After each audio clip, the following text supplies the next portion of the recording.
Hey everybody! So, today we're reviewing The Flash Season 5, Episode 17, titled Time Bomb. So, for this one, a lot of things get revealed and Nora is panicking and Barry finds out the truth. There was a lot of things that happened in this episode. I mean, this was literally was like a review all episode for just about everything from Nora, to Barry, to Grace. to Grace and Orlin, Tell, to almost even Cisco. Yeah, and everybody. Yeah. So we start off the episode with Nora running back to 2049, telling Eborn that what's going on. We used the meta-human cure on Cicada, but another Cicada has came in. What's going on? And he's like, there isn't much time. Tell your father the truth. So she returns back and she's kind of panicking while they are trying to figure out who is the second cicada. Right. Well, it's not just that. Is Eobard had thought that he figured out how to mess with the time, and he told her what to do, everything that she needed to do, but somehow time changed up on him, and now he himself doesn't know what to do anymore. He literally tells her, I can't help you anymore. Yeah. Little runner. And yeah, it's because everything that he expected to happen, and then a new variable comes in completely, which he's been basing it off of these news articles and stuff. And so somehow, he thought that he had this in control, and he lost control of it. Yeah.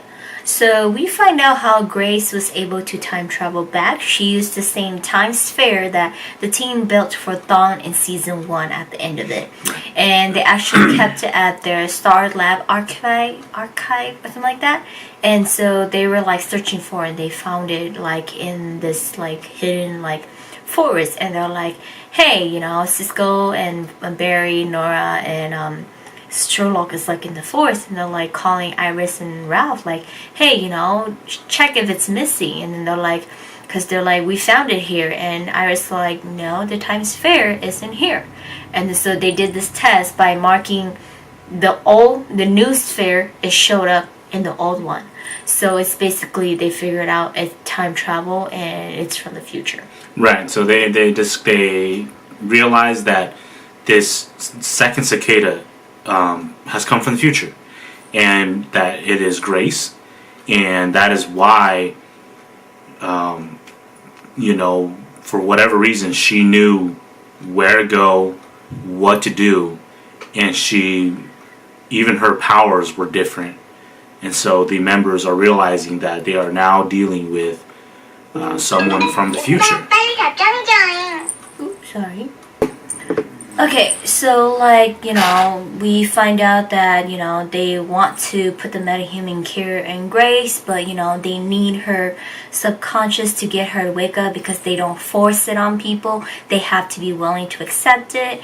And at the same time, they're trying to find the uncle. He's been taken by Grace, and she's she's telling Uncle, I'm finally back and getting my revenge.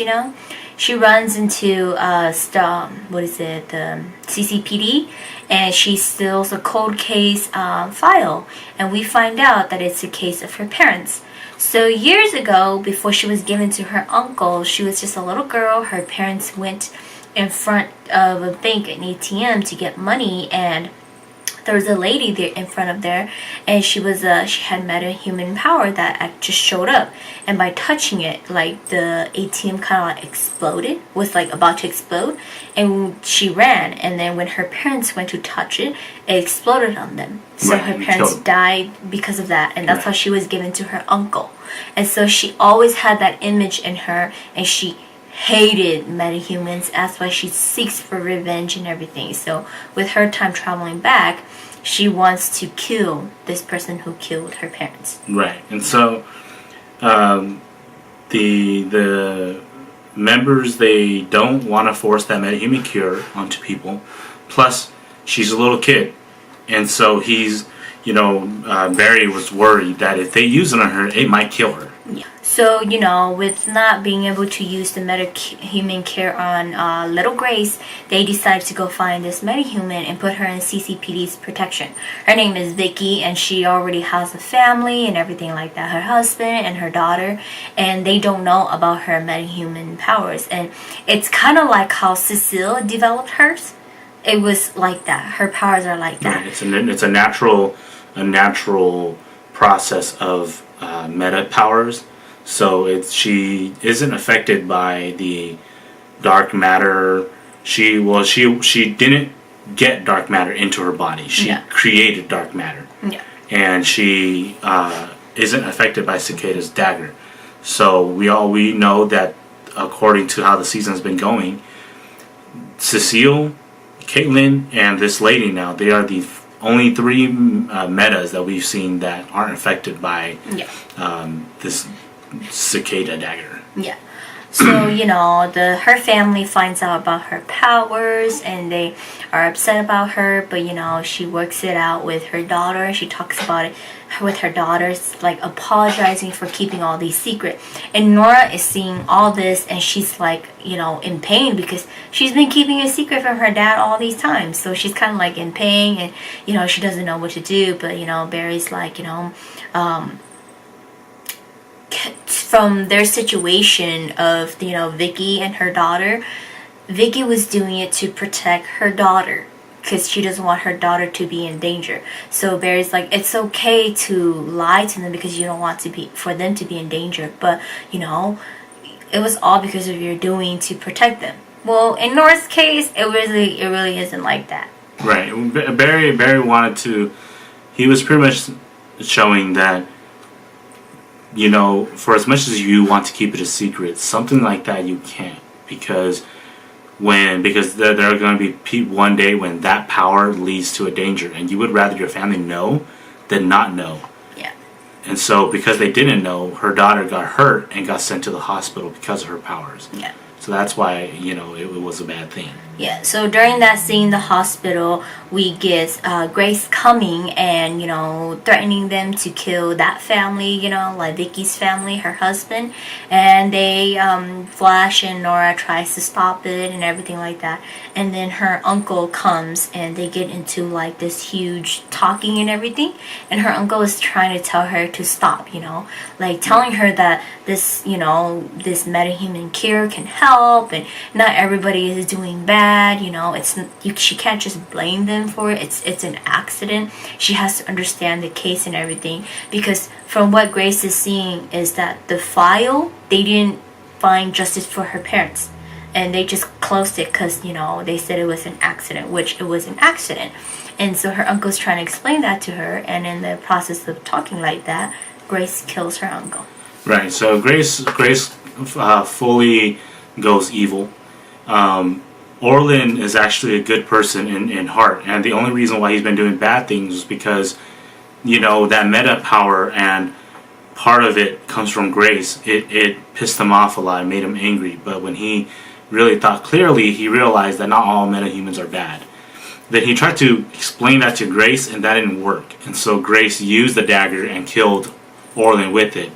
But when on his dying breath, he tells Barry, "Please save my Gracie." Yeah. So he still believes that she has something good inside of her. Yeah. And I know that Barry Allen, the Flash, he believes that too, because he just feels like right now she's just pissed off. Yeah.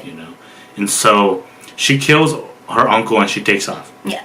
So we end her part there, and then throughout all these things, we have, Ralph and Cisco going through the problem of Cisco not wanting to introduce his new girlfriend into his world. Right. So, Ralph is trying to, introduce her, but at the same time, Cisco's like, I don't want to introduce her, have you seen what happens? So we get a little of their side of the story, and then we get Sherlock, who has been busy investigating Nora. Yes. So all this time, he has been trying to decode her journal and everything, and he has realized that some part of her journal, some of the writing, isn't hers.